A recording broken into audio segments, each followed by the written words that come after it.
Donc, on va faire maintenant le dernier Tosfot de Daf Bet Amoud Aleph, celui d'en bas. Donc, on a dit que Akol, on a posé la question Akol et Atuyemai. Le mot Akol de Akol Chayim Beria, qu'est-ce qui vient inclure? Et on a dit que ça vient inclure le Chetzio Eved et Chetzio Ben Chorin. La Gemara dit oui, mais pour Ravina, qui dit que c'est Patour, alors qu'est-ce que ça vient inclure? La Gemara dit que ça vient inclure le Chigir Beyom Rishon, Vin Pachel Beyom Sheni, le boiteux le premier jour qui a guéri le deuxième. La Gemara dit oui, ça vient d'après le Mandéamar qui dit Tashluim Derishon, mais Tashluim Zelazé, mais Tashluim Derishon, ça marche pas. Alors on dit voilà, ça vient inclure le Souma Bechad Beinav, celui qui est aveugle d'un œil. La Gemara dit très bien, mais ça ne va pas comme Rabbi Yochanan ben Deava Mishum Rabbi Yehuda, lequel a dit que le Souma Bechad Beinav, il est pas tour mina reia. D'où on le sait? Alors on le sait du pasuk Yerae kol zerurecha. Et il apparaîtra, tes garçons apparaîtront dans la Hazara pour faire la mitzvah de Riyat Panim. Riyat Panim, c'est d'aller dans la Hazara, aux trois fêtes. Alors on fait une dracha, Irae. Donc on a dit, qui est derrière chez Balirot, de la même manière qu'il vient pour te voir, on avait dit dans Rashi, qu'il vient, quand Baruch vient te voir, car Baliraot, alors il doit être vu. Malirot Beshteinav, de la même manière qu'il vient avec ses deux yeux, donc Akadosh Baruch. Bon, évidemment, c'est Kaviachol. Rabbeinu Hananel dit attention, ne crois pas qu'Akadosh Baruch il a des yeux, etc., etc. Donc, bon, ça. Avliraot Beshteinav, donc celui qui est vu, c'est un passif, doit être en possession de ses deux yeux. Donc, c'est ce que dit c'est Yochanan ben Deavai, Mishum Rabbi Yehuda. Tosfot. Irae, qui est derrière chez Balirot, etc. Piresh Rashi, qui est derrière Sheba Kadosh Bochou Lirotra. Donc de la même manière qu'il vient Kadosh Bochou pour te voir, Dehainu Beshte Enav, c'est-à-dire avec ses deux yeux. Af Ata Ba Liroto Beshte Enecha. Alors toi aussi tu dois venir pour voir Kadosh Bochou avec tes deux yeux, avec ses deux yeux. Alors, c'est quoi l'idée de la mitzvah de voir Akadosh Baruch Hu? Je connais personne qui a été voir Akadosh Baruch Hu. Peut-être à part Moshe Rabbeinu, mais personne n'a vu Akadosh Baruch Hu. Donc l'idée, c'est dans la Hazara, en réalité, dans le Beth Amikdash, il y avait beaucoup de nissim, énormément de nissim. Il y avait on va dire une présence d'Akadosh Baruch Hu, on va dire particulière, et donc il faut qu'il puisse être en possession de ses deux yeux, en tout cas spirituellement, physiquement d'abord, pour pouvoir être en mesure d'appréhender la mitzvah de Hirat Panim. C'est pas ça qui me choque, c'est quand on dit que Hachem descend pour nous voir avec ses deux yeux. Ça veut rien dire. Ah, ça c'est Tosfot c'est une très bonne question. Très très bonne question, c'est Tosfot qui va dire ça à l'instant. Regarde. La Gemara dit, Tosfot dit comme ça, Velo itachen et Rabbeinu Tam. Mais Rashi, il dit Rabbeinu Tam que ce que dit Rashi c'est pas possible. Pourquoi? Dea loshayar biya gabe shrina bechol makom ou. Parce que la shrina, ça n'a pas de sens de dire que la shrina, elle est venue dans le Beth Amikdash. Pourquoi? Parce que la shrina, elle est bechol makom. Akadosh Baruch Hu, il est partout. Donc dire comme Rashi, que de la même manière que Baruch Hu, il vient te voir, donc ça veut dire que si il vient te voir, c'est qu'avant il n'était pas là. Forcément, puisqu'il vient te voir au Shalosh Regalim, quand tu es dans la Hazara. Donc il n'est pas là. Donc toi, dit que ça c'est pas possible. Rabbi Notam dit que ça c'est une chose qui est impossible. Véo, deuxième question contre Rashi. Dedarish, Masoret Kodem. Et en plus, il faut dire Masoret Kodem. Qu'est-ce que ça veut dire Masoret Kodem? Alors, il faut savoir une chose. C'est que le pasuk, il se dit, Yerae kol zechurecha. Ça, c'est le mikra. Mais aussi, il y a la masoret. La masoret, c'est quoi la masoret? La masoret, c'est ce qui est écrit. Et il y a une contradiction entre ce qui est écrit et ce qui est lu. Ce qui est écrit, c'est iré. Et ce qui est Et dit, c'est Yerae. Oui. Et c'est d'ailleurs toute la dracha de Rabbi Yochanan ben Dabai. On fait entre guillemets un jeu de mots entre Yerae kol zechurecha.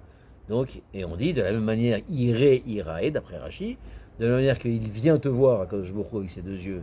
Toi, tu dois être l'Eraot, tu dois être vu avec tes deux yeux. Et donc tu dois voir Akadosh Baruch Hu, entre guillemets, avec tes deux yeux. Mais il dit, le problème, c'est que le mikra, c'est le... On ne peut pas dire Ire Irae. C'est-à-dire que la massorette est avant le mikra, dans la dracha. Dans la dracha, il s'agit, d'après Rashi, que la massorette, c'est elle qui commande. Ire Irae, de la manière que il vient voir, te voir, alors il sera vu. Donc c'est le moteur, le patron de la dracha, c'est la massorette. Or ici, Ve'od et Darish massorette kodem. Et en plus, ça n'existe pas. Que la massorette est soit le Icar, non. C'est le Mikra qui est le Icar, parce que c'est la manière dont le dit au Sefer Torah, qui est le début de la dracha. On fait une dracha à partir du Mikra, pas à partir de la massorette. Donc ça c'est deuxième question de Tosfot contre Rashi. C'est clair la deuxième question? Adraba ayulanu lidrosh amikra kodem. Tosfot dit au contraire, on aurait dû dire d'abord le Mikra kodem. Le Mikra, c'est-à-dire au lieu de dire yire yirae, il fallait dire yirae yire. Oui? Ah, alors si c'est comme ça, et donc si c'est comme ça, donc la vraie dracha, c'est pas yire irae, mais irae yire. Vous comprenez? Donc ça c'est le pshat de Rabbeinu Tam. Et il dit c'est pour ça, al kochar, al ken, garis Rabbeinu Tam, yirae yire. C'est pour ça que d'après Rabbeinu Tam, il est gorès la Gemara, parce que la Gemara on voit, il n'y a pas de voyelle dans la Gemara. Donc Rashi lui dit qu'il n'y a pas de voyelle, il faut comprendre yire yirae, comme on a vu. Et toi, tu te dis non, il faut le lire Yerae Yire. Et qu'est-ce que ça donne comme changement de dracha? Qu'est-ce que ça change? Alors on fait la dracha maintenant, puisque le patron, c'est le Mikra, donc on va dire Yerae Yire, et on va dire Ma lirot beshte enav, she Adam ba litrarot lifne amakom beshte enav shel makom. Af Adam ba lirot amakom beshte enav. Alors on va dire comme ça, que de la même manière qu'un homme, alors, donc, malirot beshte enav, donc, de la même manière qu'un homme, on va dire, il est vu avec les, beshte enav, avec ses deux yeux, chez Adam ba, les itraot lifne makom, avec lequel il vient ses deux yeux pour voir Kadosh Baruch Hu, beshte enav, shen makom, avec les yeux d'Akadosh Baruch Hu. On va redire parce que c'est flou ce que j'ai dit. Af Adam ba lerot bemakom beshte enav. Donc de la même manière, l'homme vient voir Akadosh Baruch Hu avec ses deux yeux. Donc on reprend. Donc ça veut dire que de même qu'un homme, il est vu devant Akadosh Baruch Hu. Alors et Akadosh Baruch Hu, il le voit avec ses deux yeux. C'est pas qu'Akadosh Baruch Hu il est venu le voir. De la même manière qu'un homme, il est vu par Akadosh Baruch Hu avec ses deux yeux, pareil, l'homme vient voir Akadosh Baruch Hu avec ses deux yeux. Il faut qu'il ait ses deux yeux. Et donc on n'a plus les deux questions contre Rashi. Vélo dame les oved ve aved, des darshine ou tarvayu mikra ou masoret, des acha qui adadenin ou avalatam kol chada chalouk bechavre. Alors Tosfot finit et il dit ça ne ressemble pas cette dracha-là à propos de Avad. Alors c'est une Gemara dans Psachim, dans Daf Chavav Amud Bet, à propos de Egla Arufa. On sait ce que c'est qu'Egla Arufa. Egla Arufa, c'est que donc alors qu'il y a eu un meurtre involontaire, bon, enfin il y a toute une cérémonie qu'il faut donc briser la nuque d'un certain animal, bon. Et donc, il est marqué Vela Krou Zikne Aïr, etc. Et ils prendront les anciens de la ville, etc. Et là-bas, Rav Papa dit qu'on écrit donc Avad. C'est-à-dire, Avad, il fait. Et il faut lire Oved. Oved avec un Vav. C'est-à-dire que la massorette, c'est qu'il est Avad Be'atzmo, il fait lui-même. Et le Mikra, c'est Oved. Il pas il a fait lui-même, mais Oved, il fait. C'est-à-dire même si même si la avoda, elle est faite d'elle-même. Oui, faite d'elle-même. Et donc qu'est-ce qu'on est en train de demander? Donc Tosfot, qu'est-ce qu'il demande? Quelle est la différence entre ici où Rabbanan, il est cholek sur Rabbi Yochanan ben Davai, qu'on a vu. Pourquoi? Parce que c'est Rabbanan qui est Doresh Rak les Mikra.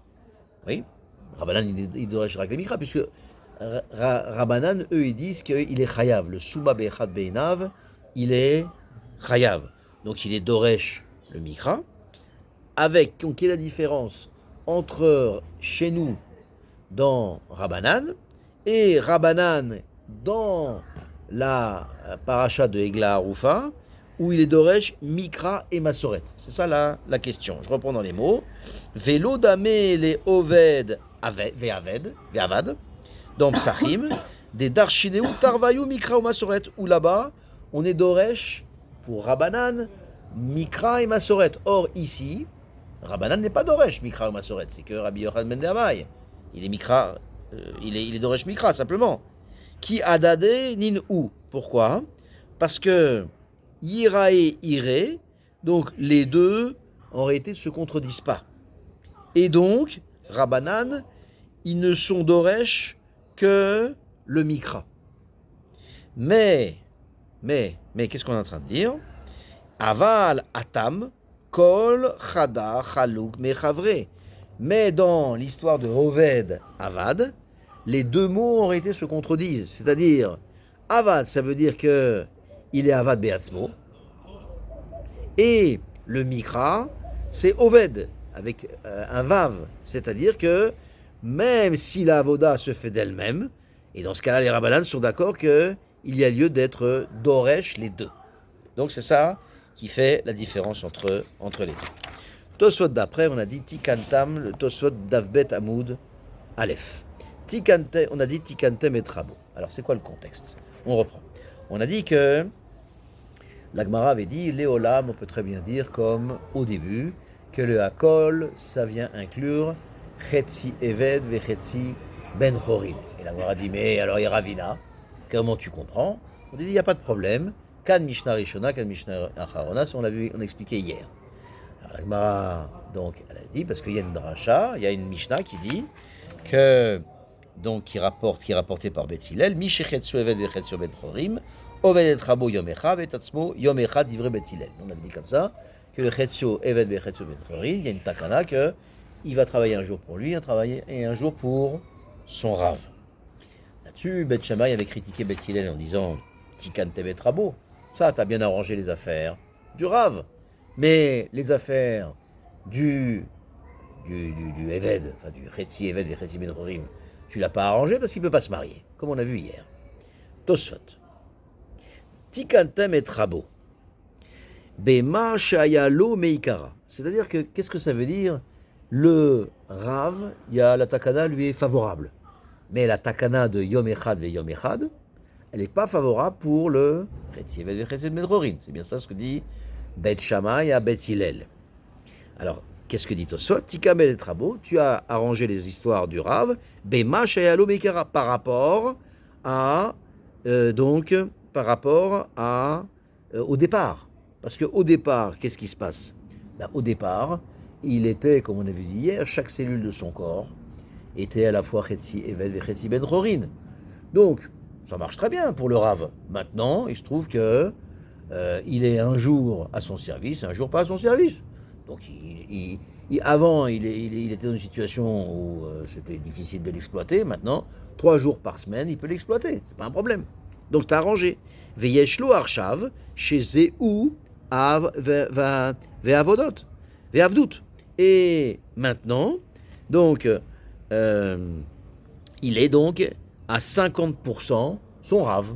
Bon, avant, il était à 100% de son Rav, mais moitié, on va dire, avec chaque cellule de son corps, moitié-moitié. C'est ça qui était à 100%. Mais maintenant, il est à 50%. Mais c'est une situation très bien par rapport à ce qui était avant. C'est une takana qui est favorable pour le Eved. Ve'etatzmo lotikantem, continue Tosfot. Mais lui-même, pour le Chetzi Eved, vechetzi ben chorim. Ben, il n'y a pas de takana, ça ne l'arrange pas. Pourquoi?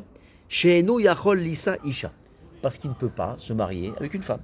Donc c'est quelque chose qui est rédhibitoire. C'est quelque chose qui est, même si avant, il était aussi, chaque cellule de son corps était à lui et à son maître, et maintenant il peut travailler 3 jours par semaine, malgré tout, même s'il peut travailler 3 jours par semaine pour son propre compte, il sera jamais mariable. Et quelqu'un qui est jamais mariable, il n'y a pas de takana. Alors, c'est ce que dit Tosfot, Vei mishum avdut. Alors maintenant, si tu veux dire, malgré tout, Tosfot dit, mais malgré tout, il a quand même gagné. Mishum avdut, a lo irpatle, c'est-à-dire qu'il a gagné quand même, maintenant le fait qu'il ait 3 jours à son compte. Il te dit, ah, lo irpatle klal, peu lui importe cette situation, qui van de meikara ayakulo les raves. Parce qu'au départ, il était entièrement au rave, ve'arshav, beyomo, leatzmo. Et maintenant, il est un jour sur 2, donc à son compte. Donc le seul profit, c'est qu'avant, il appartenait au rave intégralement, et maintenant, il est lui-même, pour lui-même, un jour sur 2. Et ça, c'est pas terrible par rapport au fait qu'il puisse pas se marier. Ça, c'est le pshat de... Parce qu'on ne peut pas être marié 3 jours par semaine. Ouais, exactement. Donc maintenant, ça, c'est le pshat de Tosfot. Alors, Tosfot va finir par un autre pshat. Vea Rav Rabenu Meshulam, Garis Tikantem et Atzmo, Vet Rabo Lotikantem Klal. Alors, il se trouve que Rabbeinu Meshulam, qui est un Tosfot, lui, il a une autre guersa qu'il va falloir expliquer. Au lieu de dire Tikantem et Atzmo, Tikantem et Rabo et Atzmo Tikantem, tu as arrangé les affaires du Rav, mais les affaires du Chetzi Eved et Chetzi Ben Chorim, tu n'as pas arrangé ces affaires. Ça, c'est la guersa de Rashi. Et la guersa de Tosfot, avant Rabbeinu Meshulam, on a expliqué ce que ça veut dire. Maintenant, Rabbeinu Meshulam, il dit comme ça. Tu as arrangé le Chetzi Eved et Chetzi Ben Chorim. Ah, tu l'as arrangé cette histoire. Maintenant, il est bien. Mais les affaires du Rav, tu n'as rien arrangé. Alors, comment on va comprendre la guersa, et on va faire Tosfot maintenant. Rabbeinu Meshulam Garis Tikantem et Atzmo. Tu as arrangé ses affaires à lui. C'est-à-dire à lui-même, le Chetzi Eved et Chetzi Ben Chorim. Pourquoi? Parce qu'avant, chaque cellule de son corps était moitié-moitié. Maintenant, il est quand même 3 jours par semaine, à son propre compte. Donc, en réalité, il gagne. Même si, vis-à-vis du mariage, il ne gagne pas. Mais en tout cas, vis-à-vis de l'attaque de ce qui était avant, Tikantem et Tatzmo, tu as arrangé ses affaires à lui, à qui au Chetzi Ben Chorin. Vet Rabo Lotikantem Klal. Mais pour le Rav, tu n'as rien arrangé du tout. Chez Gamarav, Mavsid, Avladot. Pourquoi? Parce que avant, quand chaque cellule de son corps était évêque entièrement, alors, quand il avait un enfant, les Vladot, puisque on parle d'un évêque Canaani, les Vladot appartenaient au Rav. Mais maintenant, qu'il est moitié esclave, moitié libre, et on a vu, Tikantem et Rabo, Tikantem et Tatzmo, Velo Tikantem, on refait la dracha. Lisa Shifra, il peut pas. Batrorim, il peut pas. Il peut plus se marier. Donc le pshat, maintenant, d'après Rabbi Meshulam, c'est qu'il peut plus se marier, et donc c'est une perte sèche pour le Rav. Pas pour lui. Parce que le fait qu'il puisse plus se marier, eh bien c'est une perte sèche pour lui, parce qu'il n'aura plus les Vladot. Pourquoi? Parce que lui, il peut plus se marier. Le Chetzi Eved et Chetzi Ben Chorim. Vous comprenez ou pas?